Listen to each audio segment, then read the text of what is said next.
Hello friends, আজকে নিয়ে চলে এসেছি একটা দারুণ রেসিপি, খুব অল্প সময়ের মধ্যে এবং খুব টেস্টি একটা রেসিপি আজকে আপনাদের করে দেখাবো। চলুন তাহলে দেখা যাক এই রেসিপিটা আমি কি করে করেছি। আমি এখানে কেটে নিচ্ছি, ঢেঁড়সের মাথাটা আমি কেটে দেবো, আর নিচের দিকে এইটুকু এরমভাবে ঢেঁড়সটা কাটিং হবে, লম্বা লম্বা থাকবে।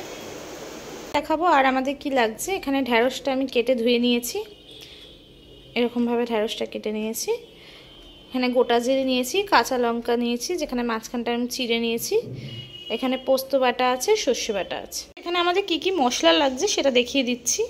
এখানে আমি হলুদ গুঁড়ো নিয়েছি, নুন নিয়েছি, চিনি নিয়েছি, বেসন নিয়েছি আর লঙ্কার গুঁড়ো নিয়েছি।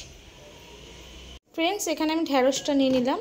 দেব নুন, লঙ্কার গুঁড়ো, অল্প হলুদের গুঁড়ো আর বেসন। এটাকে আমি ভালো করে মেখে নেব। ঠিক আছে, তেল ছেড়ে দিলাম, অল্প গোটা জিরে দিয়ে দিলাম। এটা মিক্স করে রেখেছিলাম বেসনটা, ওটাও দিয়ে দিলাম। ভেন্ডিটা ফ্রাই হয়ে গেছে, এবার পোস্ত বাটাটা ছেড়ে দেবো, হলুদের গুঁড়ো ঢেঁড়সটা ছেড়ে দিয়েছি, মিক্স করে নেবো ঢেঁড়সের সাথে মশলাটা।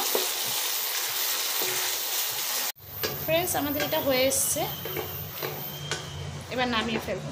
আমার ভেন্ডি সর্ষে পোস্ত রেসিপিটা রেডি হয়ে গেছে। আপনারাও বাড়িতে করে খান, রুটির সাথে, ভাতের সাথে, সবের সাথেই খুব ভালো লাগবে।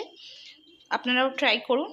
আরও সুন্দর সুন্দর নতুন নতুন ভিডিও পেতে গেলে আমার চ্যানেলটাকে সাবস্ক্রাইব করুন, লাইক করুন, কমেন্ট করুন, শেয়ার করুন। টাটা বন্ধুরা, ভালো থাকবেন।